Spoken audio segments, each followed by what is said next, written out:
அந்த காலத்தில் நம்ம அம்மாச்சி அப்பத்தாலாம் ஒரு சட்னி அரைச்சிருப்பாங்க. எந்த வித ஃபேன்சி இன்க்ரீடியும் இருக்காது. அதுவும் அம்மியில் அரைச்சி தருவாங்க. அவ்வளோ ருசியாக இருக்கும். நம்மளும் ட்ரை பண்ணலாம்.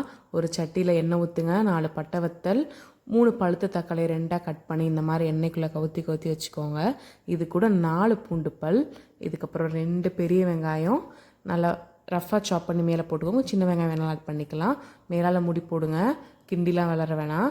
5 நிமிஷத்துக்கு அப்புறம் ஓப்பன் பண்ணி பார்த்தீங்கன்னா நல்லா மெர்ஜாக இந்த மாதிரி கூலாக வெந்திருக்கும். இதுக்கப்புறம் இது அப்படியே மேலால் அரைச்சி இன்னொரு தட்டில் ட்ரான்ஸ்ஃபர் பண்ணிக்கோங்க. இன்றைக்கி நான் அம்மியில் அரைக்க போகிறேன். உங்களுக்கு தேவைப்பட்டால் நீங்கள் மிக்சியில் அரைங்க. அம்மியில் 2 கல்லுப்பு, 4 பட்டை வத்தல் சேர்த்து நல்லா மையாக அரைச்சிக்கோங்க. அதுக்கப்புறம் மிச்ச பொருள்களை கொஞ்சம் கொஞ்சமாக ஆட் பண்ணி நல்லா கோர்ஸாக அரைங்க. நைஸாக அரைக்க வேண்டாம். இதுக்கு தாளிப்பெல்லாம் எதுவுமே தேவைப்படாது. தேவைப்பட்டால் நல்லெண்ணெய் ஊற்றி சர்வ் பண்ணிக்கலாம். இதுக்கு தோசை நல்ல நைஸாலாம் ஊற்றக்கூடாது. நல்லா கனமாக கல் தோசையாட்டம் ஊற்றி இது கூட வச்சு சாப்பிட்டிங்கன்னா அப்படி இருக்கும். ஒரே ஒரு தடவை ட்ரை பண்ணி பார்த்துட்டு எப்படி இருந்துச்சுன்னு கமெண்ட்டில் சொல்லுங்கள்.